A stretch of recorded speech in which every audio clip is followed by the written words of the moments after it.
manifestation, the revelations to all of us. It is not us who is doing anything. Like as I said, in the first day, when we go to sleep, what happens? We don't do anything when we go to sleep. We just lie down and we try to relax. We try to stop thinking about everything. And then as our bodies are used to going into lower states of consciousness, we easily slip into sleep. But when we manifest the powers, it is the same thing. We just have to allow ourselves to slip into the higher state of consciousness instead of the lower state. And when that happens, everything is revealed to all of us.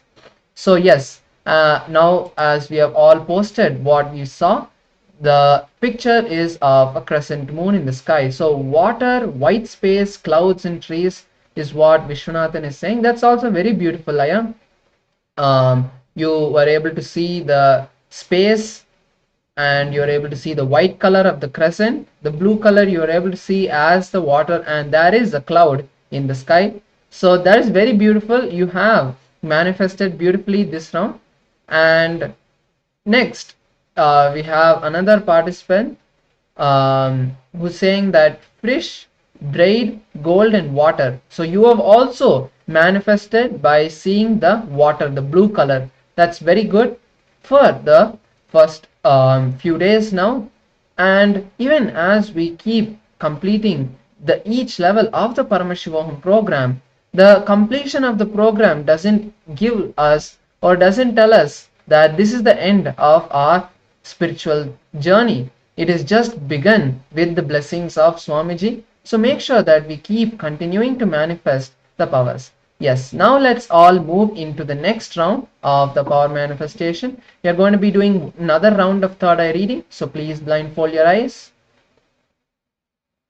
Let's all now blindfold our eyes once again.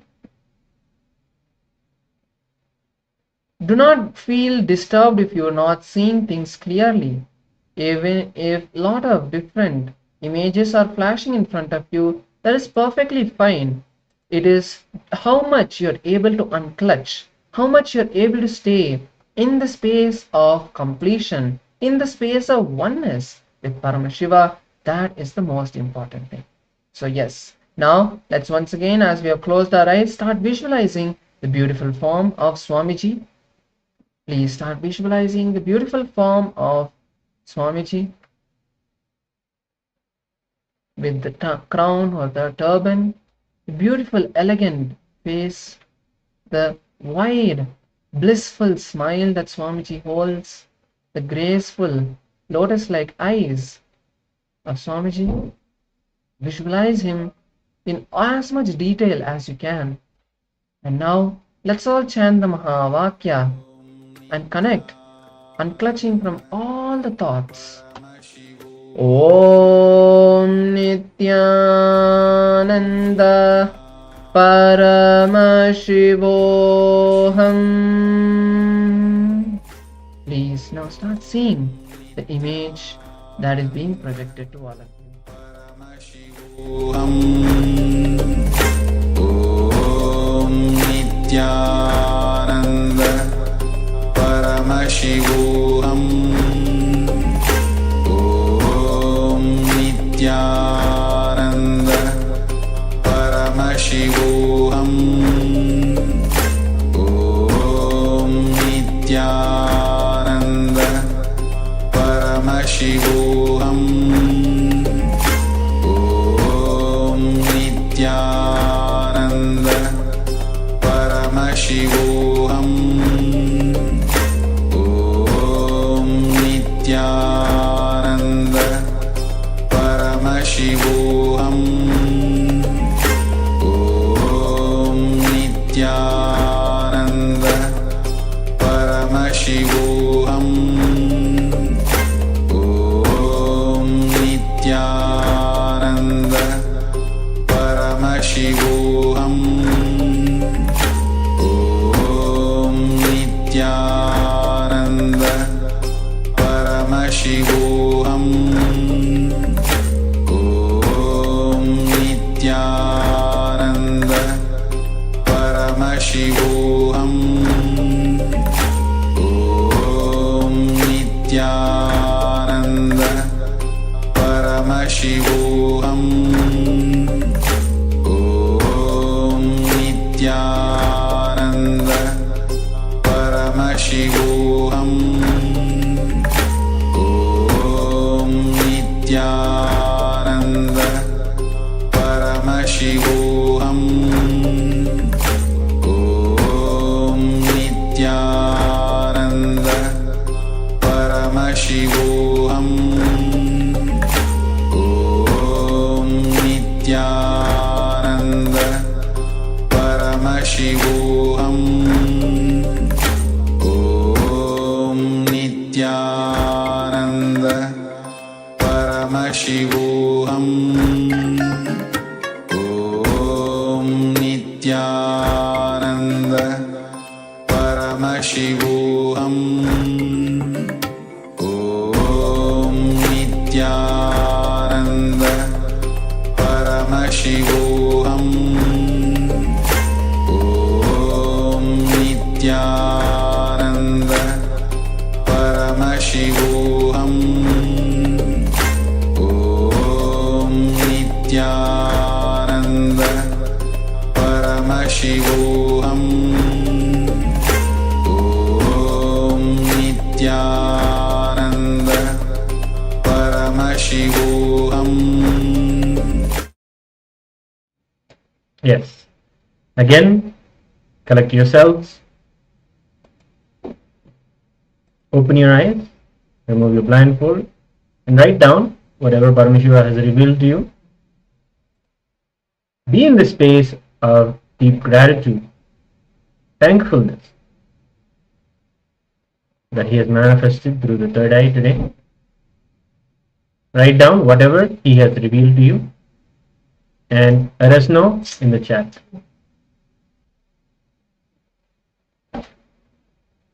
Yes. So now let's all verify with the image that we were all seeing. So here we have the image of a river bank. You can also see even the word river bank. So if you have seen these words also, that's perfectly fine. The letters is also the manifestation. If you have seen the letters, that is why we are even showing it, so that you can start seeing letters. And if you have seen any of the letters in this word river bank, that is also beautiful. You have started manifesting. So apart from that, we can also see that the participant again Vishwanathan is saying that he's able to see trees, mountain, green and man. Okay, so we have a lot of green, and there's also, so you have once again manifested the power of third eye. You see, you have said mountains, and you can see the rock formation next to the river is very much like the mountains. It's in the very much shape of mountains, and the water color over here is a very greenish color. So beautifully you have manifested this round. And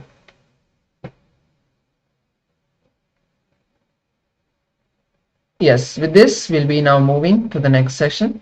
So if all of us have finished sharing, typing what we have seen during this round of the manifestation, we'll be now moving to the next session. So in the next session we are going to be learning about Guru, and today the whole day we are going to be focusing our consciousness, our understanding towards learning about the Guru concept that is there. So the concept of the Guru-disciple relationship is very important, and that is the way that from master to disciple the knowledge is shared over centuries of time. So that is what we are going to be learning today.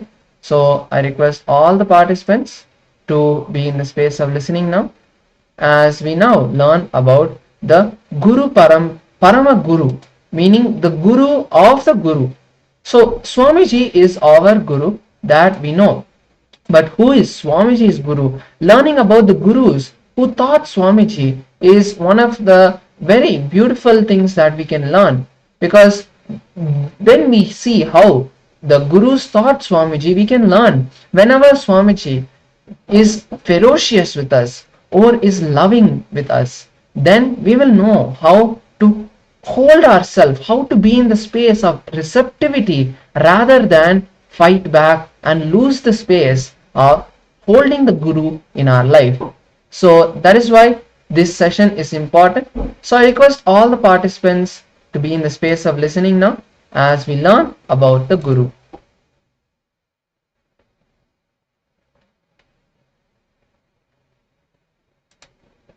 So we wanted to present to everyone the photographs of the Gurus of Swamiji, the Paramaguru. You can all pay our respects and reverence. Our Guru's Guru is known as the Paramaguru, and they are all here. Namely, they are Bhagavan Ramana Maharishi, Isai Swamigal, Mata Vibhudananda Puri or Mataji Kupamal, Yogananda Puri, Yogi Raj, Yogananda Puri or Raghupati Yogi is also his name, and Yogi Ram Surat Kumar. These were all the Gurus of Swamiji who enriched him and groomed him to become the enlightened being and the incarnation that he is today. So the Paramavatara, the descent, the grand descent of consciousness into form, that where Swamiji, who is Paramashiva himself, descended and became into the physical form that all of us know and love today, that process was done by the Gurus of Swamiji. They assisted Swamiji's mother and prayed to Paramashiva for Swamiji to land into this body. So we have the reincarnation described by the avatar. So where the Shastra Pramana, scriptural reference that gives us the hint that Swamiji, that the Supreme Pontiff of Hinduism is going to take birth, is that, let me chant the Shastra Pramana for all of you. Ishvara Uvacha Nityananda Nirvikalpam Tadham Paramam Mama. The translation is, the avatar of Paramashiva descended on. So as we know, the avatar of Paramashiva descended on the planet Earth on the dawn of the year 1978. He whose name is so beautiful, revealed in the Ishvara Vibhudi Varna of the Kumara Purana. The translation for the verse that we just saw was, who is Nityananda? Who Nityananda is?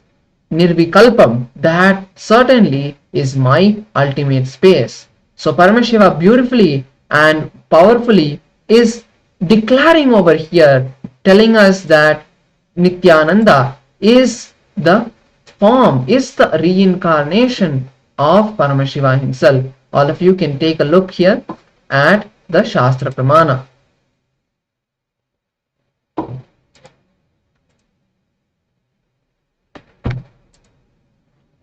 So in the preparation to receive the avatar, Swamiji says that he has sent his Gurus to wake him up, to be the alarm system, to ensure that everything happens on time and everything happens in place, to ensure that the avataric mission is established powerfully.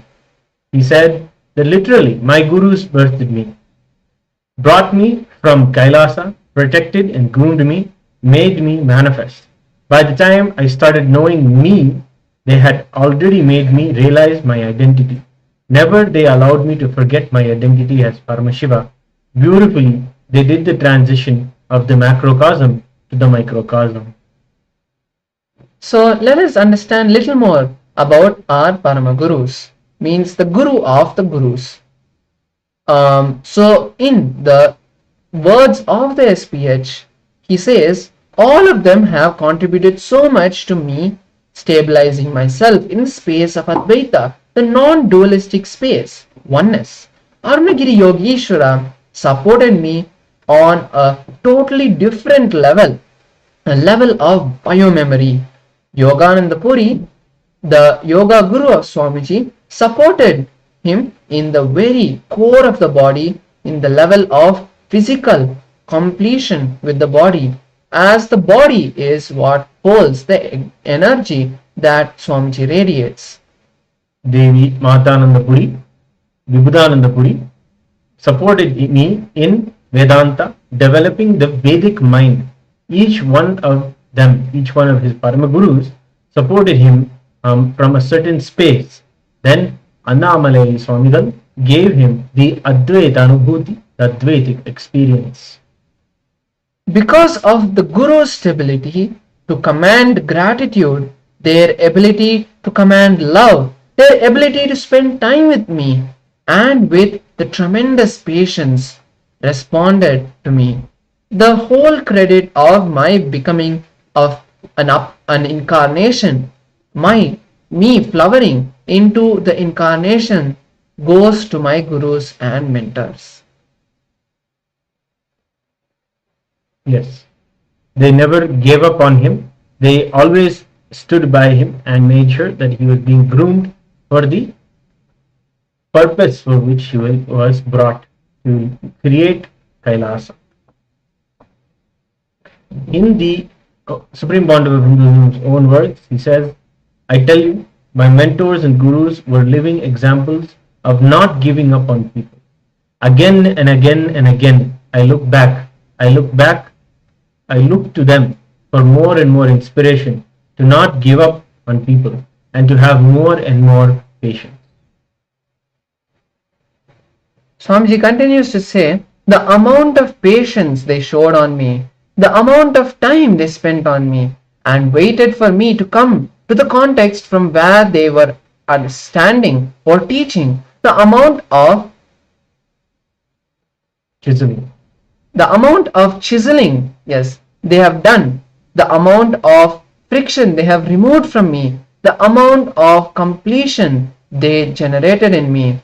Still, when my disciples bring some issue to me, I look to them, to my gurus, and see for how they resolved these issues. How did the gurus handle these issues? When I lived with Yogananda Puri and Vibhudananda Puri, I really used to feel that they were not for a single day when there was something extraordinary not happening in my life. Every day there was something extraordinary that happened in Swamiji's life. He continues to say, every day was an incident in my life. So I don't know what to tell or what to leave, because they were showing something extraordinary every day. They kept me alive. Next, we're going to be going into the understanding of this beautiful aspect of the Guru-disciple relationship known as Shaktipada, establishing yourself in oneness. When you connect with an avatar who is in the body, while you and he are alive, you are in Shaktipada. Bhagavan Paramashiva describes Shaktipada in the Kularnava Tantra. In the Kularnava Tantra, the 14th chapter, Paramashiva reveals to Devi the glory and the secret power of Diksha, initiation from the Guru, who is Paramashiva's incarnate. He also explains about Shaktipada. Let me read the Shastra Pramana, the scriptural reference, to all of you so that we remember these great truths revealed by Paramashiva. Yata kurma swata nayana dhyana matrena posatyeta vedhadikshopαδeshascha manasasyat tatavidah shaktipadanusarena Shishyo nugraha marhati yatra shaktirna patati tatra siddhirna jayate. The translation for this verse goes as merely by remembrance on the part of the Guru. Purification in the Vedas, the subtle impact the disciple has his incompletions severed. This is highly intense initiation. The Tivratara Diksha means the removing, the severing of all the incompletions happen. Released from the eternal activity, the disciple falls instantly. As per the Shaktipada, the descends of the grace from the Guru, which is enlightenment in oneness with him. A divine state arises in the disciple and he comes to know everything. If the conscious energy intervenes and the thought currents, the depressing thought currents, and breaks it, if the conscious energy intervenes and breaks the depressing thought currents, that is what is called as Shaktipada. Understand, this is what is called the descent of grace, the principle of avatarana, or the doctrine of the avatar. It is an intervention from Paramashiva himself, and it happens to the rarest of few. You can say, oh, every evening I was depressed for the last 4 years, so naturally tomorrow evening I'm going to be depressed. Or this is the same struggle I'm going through for the last 5 years, so in the next few years also I'm going to be in the same way. But when you receive the initiation, breaking this thought current is what is called Shaktipada. Conscious intervening in the form of God or Guru and breaking this thought current is Shaktipada, introducing you to a magical lifestyle from the logical lifestyle is Shaktipada. Yes, it is a very true experience for many people, especially when it comes to a particular time in the day. They suddenly feel low mood, suddenly feel depressed, suddenly feel the load of life. But this intervention has been able to liberate so many people by the Supreme Pontiff of Hinduism's grace from these kind of even chronic depressive patterns, where even in the everyday, day to day, just your chemistry comes to a particular time in the day, your body just naturally releases the depressive chemicals. But when the conscious intervention happens from the Guru, all of those depressive thought currents and even the body itself is healed and rejuvenates itself, and in place of all of those depressive thought currents, eternal bliss, excitement, enthusiasm and possibility happen. So Swamiji shares his vision for humanity. I am an embodiment of a principle. I am nothing but my vision for humanity. I am just my vision for humanity. I am nothing more than my vision for the humanity. I am using this body to relate with you, and I am my vision for humanity. When I say oneness with me, if you are integrated to my vision for humanity, if you feel this as you, that is what I call oneness with me. My vision is my integrity. My actions for humanity is my authenticity. My hope for humanity is my responsibility, and me happening for humanity is enriching itself. So that is a beautiful understanding that the Supreme Pontiff of Hinduism shares with all of us about the beautiful science of how he manifested. So that we know that Swamiji has taken so many powerful steps in helping the whole of humanity learn by building temples, by writing books, and all of this is just for raising the consciousness of humanity. And one of the most beautiful book is the Living Enlightenment book, which was directly written by Swamiji in 2009. He and all of us can take a beautiful opportunity now in this 10 days as the Jivan Mukti Vratam, the Jivan Mukti celebrations is happening. You can take the declaration now to read the entire book, and reading this entire book is a very powerful technique. All your incompletions will be removed, and Swamiji has given this as the essence of all the Vedas and Agamas, and it is translated in many languages. So share this book also with people, and also make sure that you give the understanding about the Jivan Mukti book. Also, Swamiji has, as we know, taken the all of the social platforms and created the digital nation of Kailasa digitally, also by creating so many satsangs for us. Whatever problems we have, Swamiji has a solution, even in the, whether it's YouTube or Facebook, wherever you have you ask a question about, if you have a problem, you can find answers. Swamiji has made sure that you will be able to find answers on any social media platform just by searching that in YouTube or whichever platform you have. And also Swamiji has, as we are all now attending and having this beautiful opportunity to be part and attend the Paramashivoham Level 2. This is also one of the initiatives of Swamiji, where he has taken the liberty to teach all of us for free this most enlightened and ancient science of living enlightenment. So let us also now see little more detail into the words that Swamiji has described his masters, the way Swamiji has described his masters and how he felt about them, so that all of us can also learn that how we need to hold Swamiji in our heart. He speaks about Ramana Maharshi, his first love.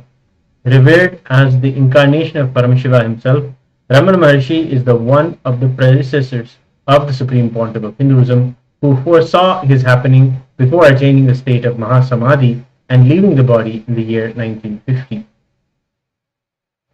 Bhagavan Ramana Maharshi was among the greatest enlightened beings who carried the torch of Sanatana Hindu Dharma courageously into the 20th century, one of the darkest times in history for Hinduism and planet Earth. Ramana Maharshi was born in the year 1879 and manifested the complete superconsciousness by the age of 16 itself, which was the same age of the avatar when his gurus initiated him as the 1008th incarnation of Paramashiva. Before passing to the state of Mahasamadhi, when Swamiji's grandfather went to receive the blessings of Bhagavan Ramana Maharshi in the late 1940s, when he was a young orphan who worked in the rice shop of Tiruvannamalai, Bhagavan Ramana Maharshi blessed him ceremoniously and declared that Lord Arunachala himself would come into his family.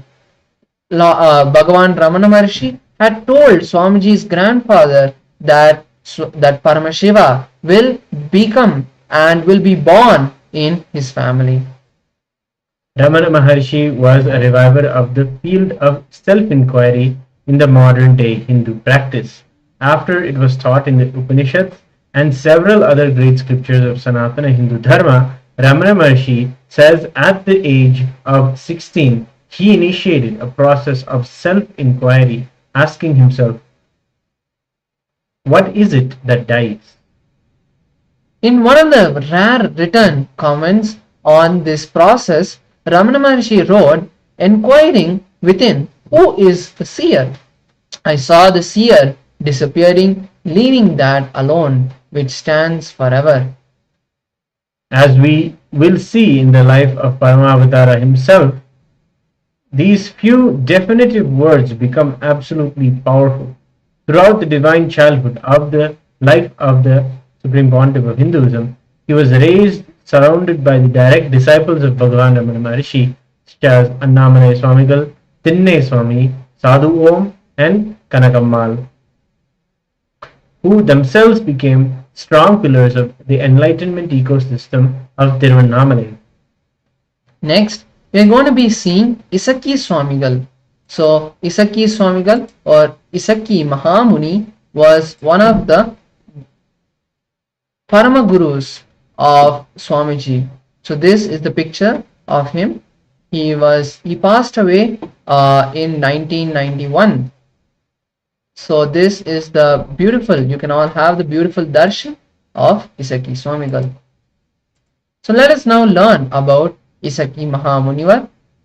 After the SPH was born, Isaki Swamigal stopped all of his public activities to put his full time into raising and grooming the Supreme Pontiff of Hinduism. Swamiji says in his own words that he had the good fortune to live around him for 6 years. He has never seen him eating, drinking, sleeping, or any of the regular activities. He would never even see him have the regular sleep. He never used even clothes. He was continuously overflowing, bubbling with joy. He doesn't need anything from the outer world. He is just completely fulfilled. We call it in Sanskrit as Atmorathana, completely fulfilled into himself. He was radiating, giving so much to the outer world, but never took anything from the outside world.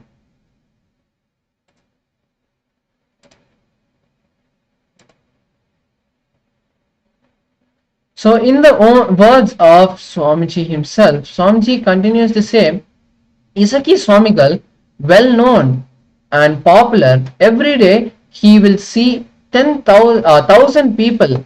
After Swamiji was born, he took Swamiji into the temple, and after taking Swamiji into the temple, he declared his withdrawal from life. He lived for 13 or 14 years after Swamiji was born in 1978 to 1991. The whole day and night, Isaki Swamigal would pour and would train Swamiji. The Vedanta and Tantra Sampradayas of being Pontiff of Hinduism are hailed from Paramashiva himself, Annamalaya, Arunachaleshwara, to Isaki Swamigal, then the guidance of Mata Vibhudananda Puri, and to our beloved Guru, the Supreme Pontiff of Hinduism. This is the way that he was trained. Isaki Swamigal trained the Supreme Pontiff of Hinduism in the Hindu science of Vedanta and Tantra. So next we are going to see about Mataji Vibhudananda Puri, or fondly known as Kupamal.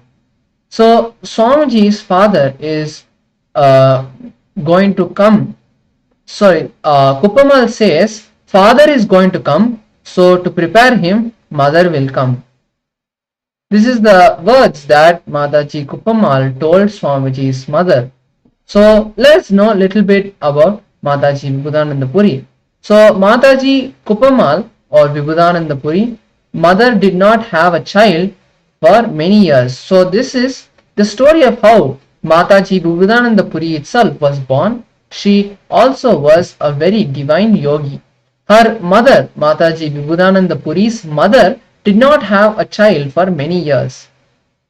So Kupamal's mother went to Sheshadri Swamigal and prayed to him that she wanted to have a child, as she was married for many years. And in Indian society, they will make fun of you if you don't have a child. So Sheshadri Swamigal, a great Mahapurusha, he was sitting on a pile of dump in the burial ground, and in that area, as it was a burial ground, so Sheshadri Swamiji just took some dust in his hand and blessed it and gave it to Kupamal's mother. So just by that dust that Kupamal's mother received, she just swallowed the whole dust that he had given her, and later told, when I started eating, I saw the whole thing turn into jaggery. Immediately within 3 days, she conceived. The third day, the locals doctors said that she was conceived a baby. So this is the power and how she was born. She went to the Sheshadri Swamigal again, and he was sitting on the same Shashan, the burial ground, and she bowed down and said, "The doctors say that I am carrying child now." And Sheshadri Swamigal told her, "Father is going to come, so to prepare him, mother will come." This is the code word. The baby was born and it was brought to him again to Sheshadri Swamigal, and he was again in the same burial area. He was sitting there and he received the baby in his hands and kept it on the lap. And so in Tamil, the word kuppa means dust. So as she was born by the dust that she received, that Kuppamal's mother received, Ammal means mother and Kuppa means dust. So they named the child Kuppamal. So this is how she was named, and that is the reason she got that name. If you go to anyone who lived in Tiruvannamalai for 2 generations, in the last 50 years, you will hear the story of some Siddha in their life like this. Mataji Vipudanandapuri Kuppamal was born a yogini. She decided, "I don't want to have the physical cycle." She turned the Kundalini into enlightenment. And it is possible without any sickness, just out of conscious choice, postponing the physical maturity. So until the age of 18, when she was forced into marriage by her entire family, she had not had any of the signs of physical maturity.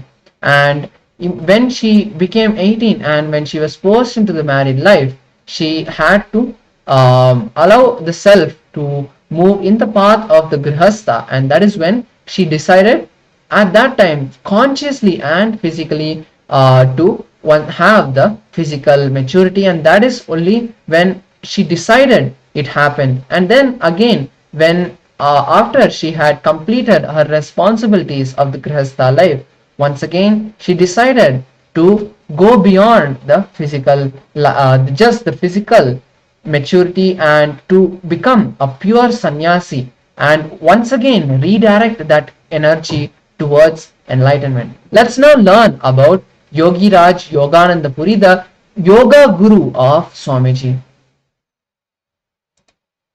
Yogananda Puri stood by Manu, the planet Earth's first ever lawmaker, who said that knowledge is free. Even though he taught Swamiji and he was himself an amazing guru, he took up a job as a cashier in the State Bank of India and worked to maintain his family as well. And he had nearly 14 kids. So Swamiji, let's hear about what Swamiji tells about his own yoga guru.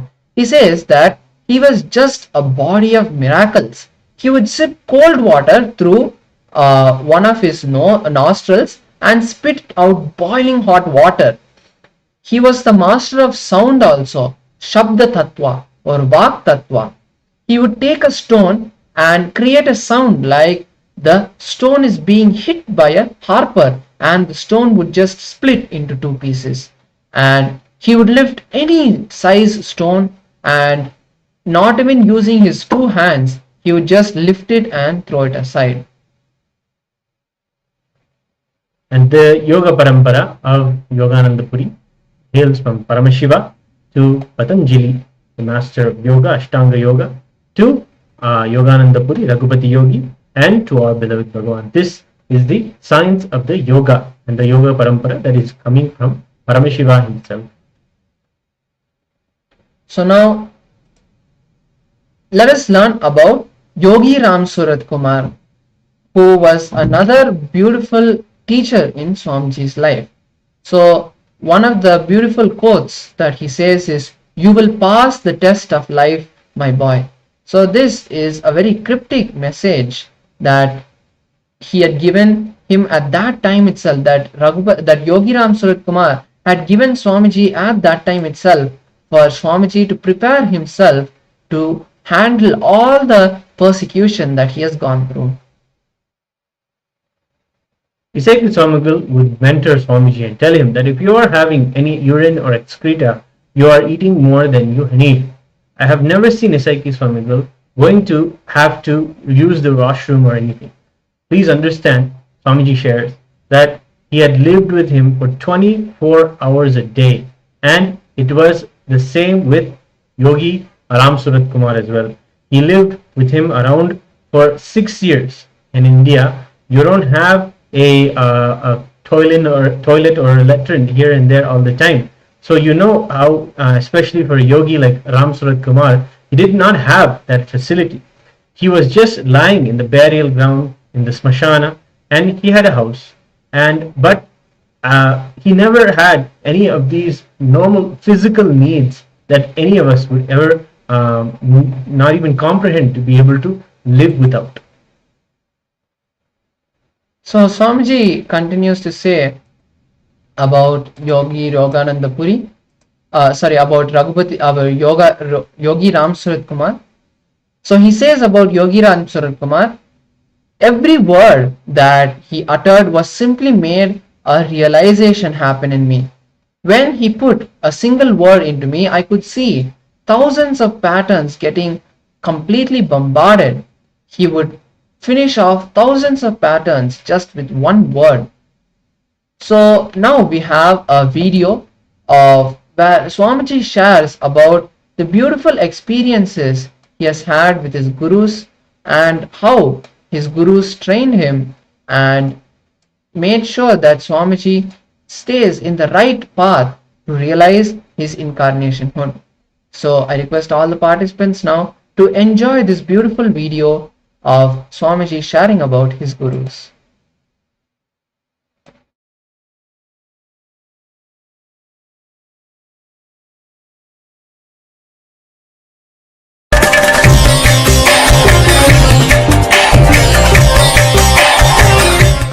Maitreyi is asking, Nithyanandam Swamiji, I was asked this question by a friend and don't know best way to address this. If you can help all the thousands out there who get confused. Swamiji, I have heard some gurus insist on following just one Sadguru. Once a disciple received the mantra diksha from them. But you have had many gurus in your life. Can you explain how I can address this confusion? Diksha from one guru versus many. Listen. First thing, I had many gurus because I need to revive all those sampradayas. That's the first. Second, this whole confusion, can we have multiple gurus? Listen carefully.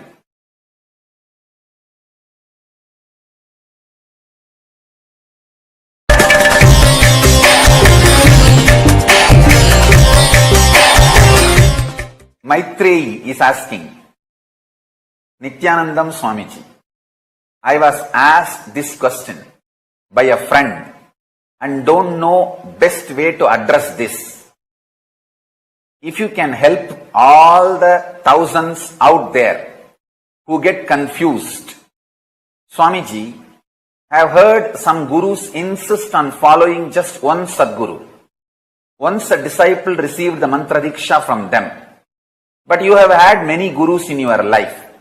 Can you explain how I can address this confusion? Diksha from one guru versus many. Listen. First thing, I had many gurus because I need to revive all those sampradayas. That's the first.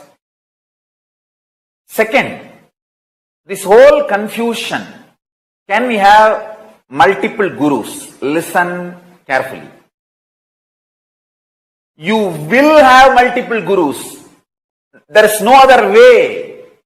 There cannot be just one guru you feel connected and you got enlightened. No. When you get matured,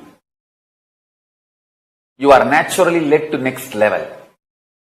If you see and feel connected with one guru and you got enlightened, that person must be incarnation. Otherwise, naturally you grow. Or sometimes you may not be growing and stuck. That also may be.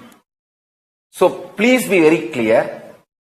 Any natural common seeker, when he grows, he will move to next level gurus. Ultimately, he will reach the incarnation who gives him clear, pure enlightenment as it is with Shastra Pramana, Apta Pramana and Atma Pramana makes it as Sakshi Pramana. Even if one Pramana is missing, it is not the place for completion. Complete completion. So where all four is available. And one more important secret I will tell you. Go to Guru who doesn't need to compromise due to political, social, constitutional interferences. Understand the secret. Who doesn't need to compromise and who will not compromise.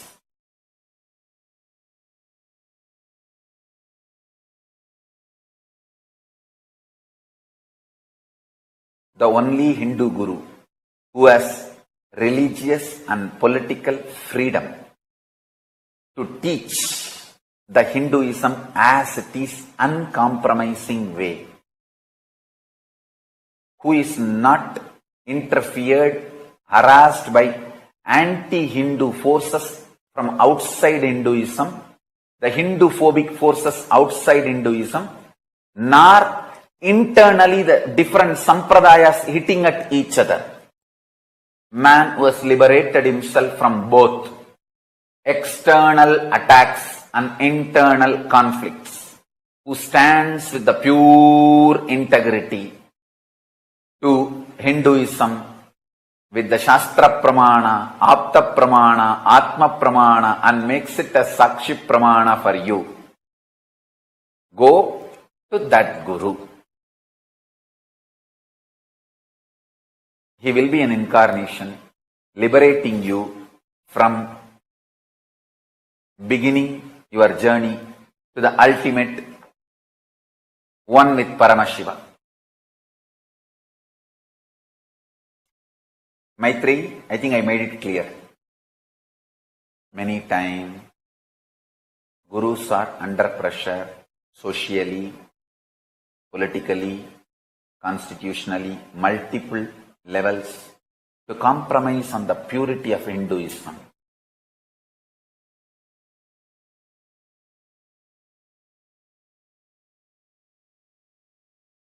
Paramashiva's grace,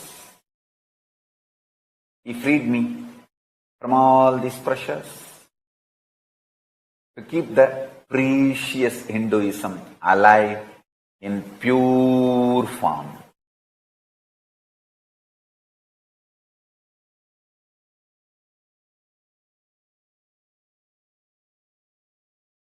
Ramana Maharshi answers this question of multiple gurus and one guru. He says, in the beginning, you will be attracted to multiple gurus, different level. Finally, when you reach Arunachala, you know your journey has ended.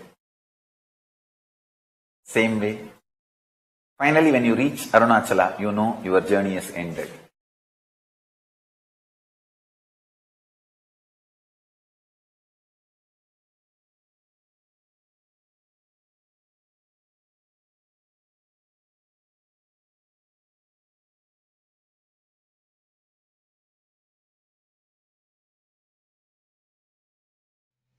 Yes, so that was a beautiful satsang where Swamiji shared about his gurus. So before we move, there's a comment in the chat saying from Vishwanathan saying Swamiji grown with all beautiful gurus in Tiruvannamalai. What a beautiful childhood. Yes, Swamiji did have a beautiful childhood, and if all of you want your next generation also to live the childhood that Swamiji was able to live. Swamiji has given all of us the beautiful opportunity to put our next generation in the Nityananda Gurukul. You can sign up for the Nityananda Gurukul by going to ecitizen.info/Gurukul, and you can also go, and if you want to learn more about the Nityananda Gurukul, you can go to nityanandagurukul.com. So these are the two websites that you can go. One is to sign up and the other is to learn more about the Nityananda Gurukul. So with this, let us now enter the power manifestation. We are going to be today manifesting the power of length. The power of length is the power and the ability of logic to know any information about any logical understanding, whether it is mathematics or it is just general knowledge. You can by using this power of length, you will be able to download that information. So let me chant the Shastra Pramana for all of you, and then we'll move into the power. So there's a beautiful verse from the Shiva Samhita, which says, Shakti Sandane Shariropatihi. The translation for this verse is, by aiming and fixing the self on Shakti, uniting oneness with the supreme power, the embodiment of that which is cognized and willed manifests at once in its length, breadth, depth, time and space dimensions. So basically, when we enter the space of oneness, anything that we want manifests in whichever dimension we want it. That is basically what Paramashiva is telling us. So let us now enter the power manifestation. We are going to be manifesting the power of length, the power of logic.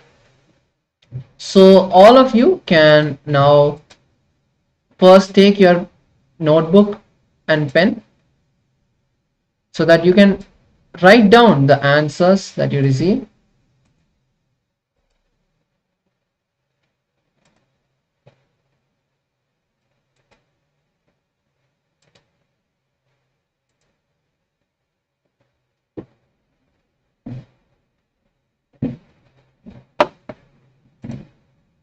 So now close your eyes and be in the space of listening as I read out the question to all of you. At the end, we can verify. You'll just have 1 minute to close your eyes and write down the answer that you received from Paramashiva. So let us now enter the question. Let me read out the question for all of you.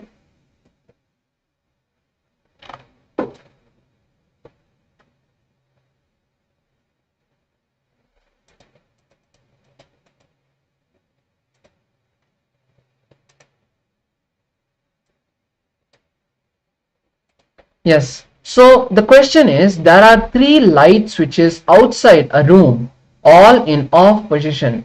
One of them controls a light bulb inside the room. The other 2 do nothing. You can enter the room only once.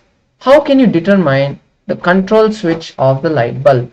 Just close your eyes. This is the first round to just give you an experience, so it might be a bit easy to answer. You might think logically and find the answer, but try to close your eyes, connect with Swamiji and ask him for the answer. Let's all now chant the Mahavakya and request Swamiji to show us the answer for this question. Om Nityananda Paramashivoham. Yes, so now you can share your answer in the Zoom chat, what you were able to see as the answer for this question. Okay, sorry, I can repeat the question. Let's take another minute. The question is, there are 3 light switches outside a room, all in the off position. One of them controls the light bulb inside the room, the other 2 do nothing. You can enter the room only once. How can you determine the switch that controls the light bulb? Just close your eyes and request Swamiji to reveal the answer for this question. Do not use your logic. Do not try to think logically. It might be a very simple question. That is perfectly fine. Just close your eyes and see whatever answer comes, write that down. You may think it's illogical or it's not the right answer, but it's okay. Just write whatever you see as Paramashiva is revealing inside your third eye. Chant the Mahavakya. Om Nityananda Paramashivoham. Yes, so now let's all take a minute to write down the answer that we have revealed, that we have seen.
Okay, so now let us see the answer for the question.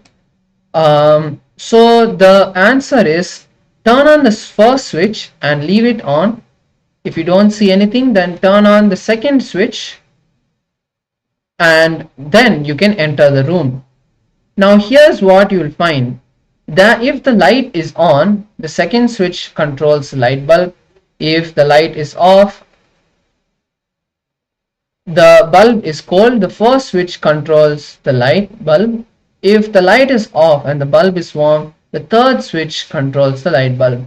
And also the thing is that you need to enter the room only once, so you can turn on each switch how many times you want. So with this understanding, with this answer, you can now verify what you are able to see, if this is the answer that you had written or if it is matching this. That is beautiful. You have manifested this round, and this round we are just doing something very simple, so it is fine even if you logically found out the answer. But the power is able to see, like for example, what is the distance between planet Earth and the sun, for example. The ability to just see that answer, or just the multiple choice questions of even your exams in your school or in any workplace. If you need to answer, just by closing your eyes, you will be able to find the answer.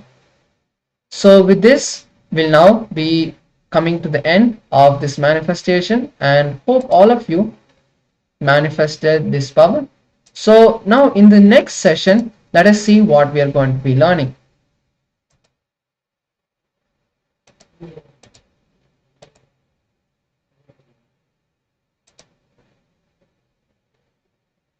So before we move to the next session, we are actually going to be having a short break to share our experiences and refresh ourselves for the next session.